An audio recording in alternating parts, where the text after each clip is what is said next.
अब जेएसएससी सीजल मामले में बड़ा खुलासा निकलकर सामने आ रहा है। जेएसएससी सीजल परीक्षा 2023 के पेपर लीक मामले में बड़ा खुलासा दिखाई दे रहा है। रांची पुलिस के एसआईटी ने कोर्ट को सौंपी रिपोर्ट में पेपर लीक के लिए परीक्षा एजेंसी सतवत इंफोसल प्राइवेट लिमिटेड और झारखंड कर्मचारी चयन आयोग यानी कि जेएसएससी की लापरवाही को जिम्मेदार ठहराया है। रिपोर्ट में कहा गया है कि छापा खाने से लेकर रांची ट्रेजरी में पेपर रखने में भारी चूक हुई है।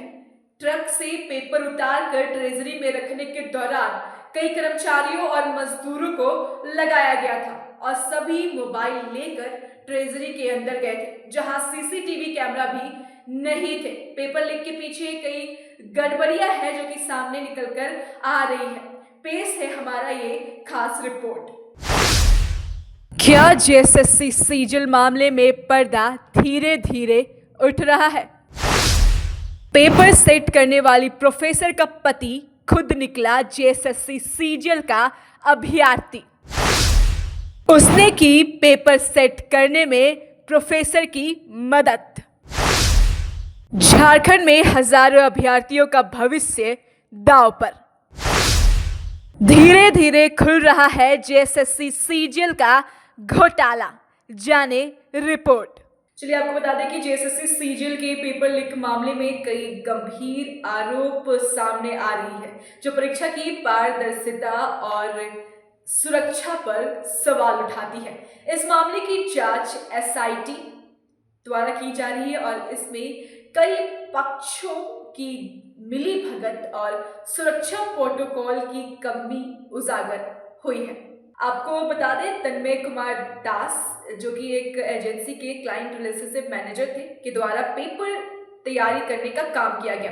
पेपर तैयारी करने के लिए चेन्नई और रांची के शिक्षकों को शामिल किया गया था।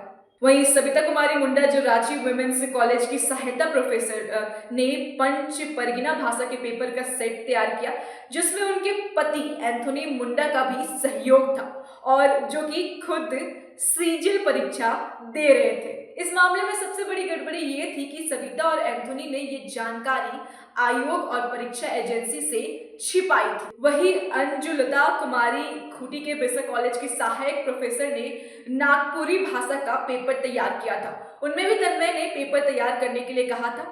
पेपर तैयार करते वक्त सुरक्षा की कोई विशेष व्यवस्था नहीं की गई थी और पेपर पे ना कोई सील था और ना ही हस्ताक्षर।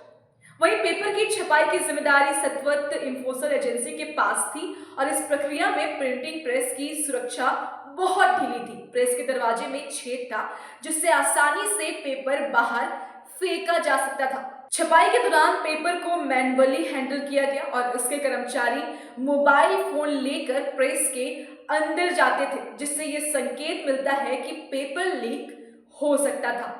प्रिंटिंग प्रेस में काम करने वाले एक मेंटेनेंस मैकेनिक ने यह बताया कि कई बार पेपर को मैनुअल रूप से हैंडल किया गया और मोबाइल से फोटो ली गई। एक कर्मचारी राजेश बार छपाई वाली जगह पर जाता था और मोबाइल से तस्वीरें लेता था।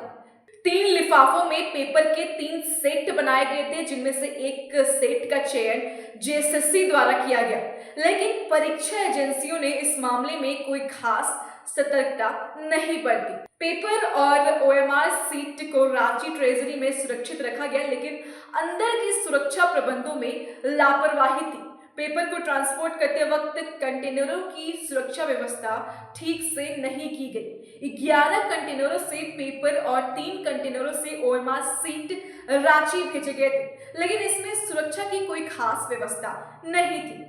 अब एसआईटी ने मामले की जांच शुरू कर दी है और ये सुनिश्चित करने की कोशिश की जा रही है कि इस तरह की गड़बड़ियां को भविष्य में कैसे रोका जाए। इस मामले में सभी व्यक्ति के खिलाफ कड़ी कार्रवाई की जा सकती है और ये झारखंड की परीक्षा प्रणाली के लिए एक बड़ा झटका है। इस मामले में हुई लापरवाही और अनियमितताओं ने यह साबित कर दिया है कि परीक्षा प्रक्रिया में पारदर्शिता और सुरक्षा की जरूरत है।